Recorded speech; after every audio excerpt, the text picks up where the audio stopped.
What if a test wasn't just about a grade? What if it was the key to unlocking your entire future?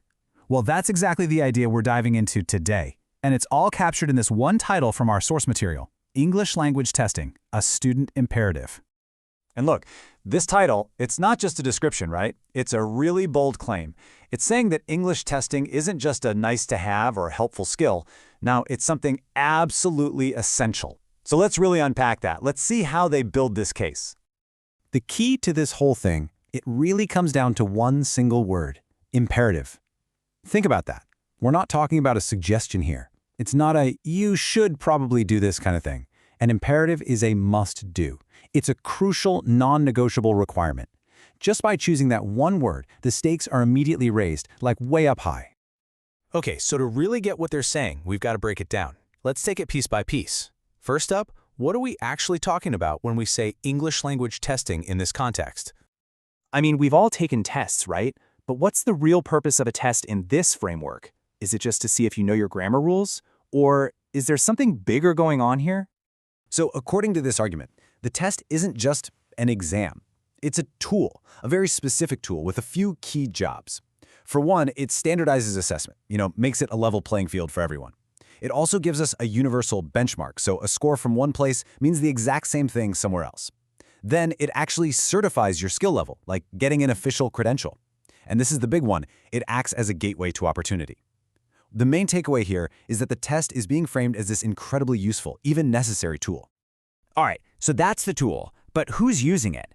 This brings us to the next piece of the puzzle. Who exactly is the student in this whole equation? Yeah, see, the student here isn't just someone sitting in a classroom passively learning. No, this student is presented as someone with big goals. We're talking about high-stakes ambitions, like getting into a dream university overseas or landing a major job at a global company. Their goals are massive, and for them, proving their English skill isn't just a bonus, it's a critical, non-negotiable part of making it happen. So we have the test as a key, a gateway, and we have the student who's trying to get through a very specific door. Now, let's put it all together. This is where we see how the argument really builds its case for the test being an imperative.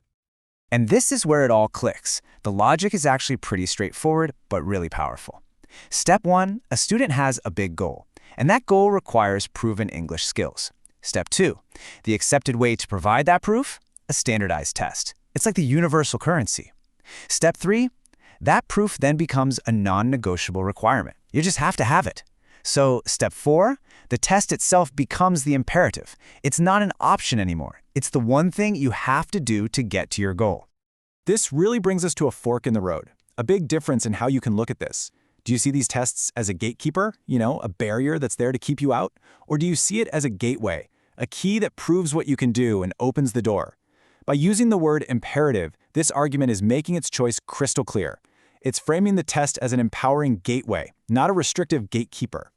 So now, when we go back to that original idea, the importance of English tests for students, it hits different, doesn't it?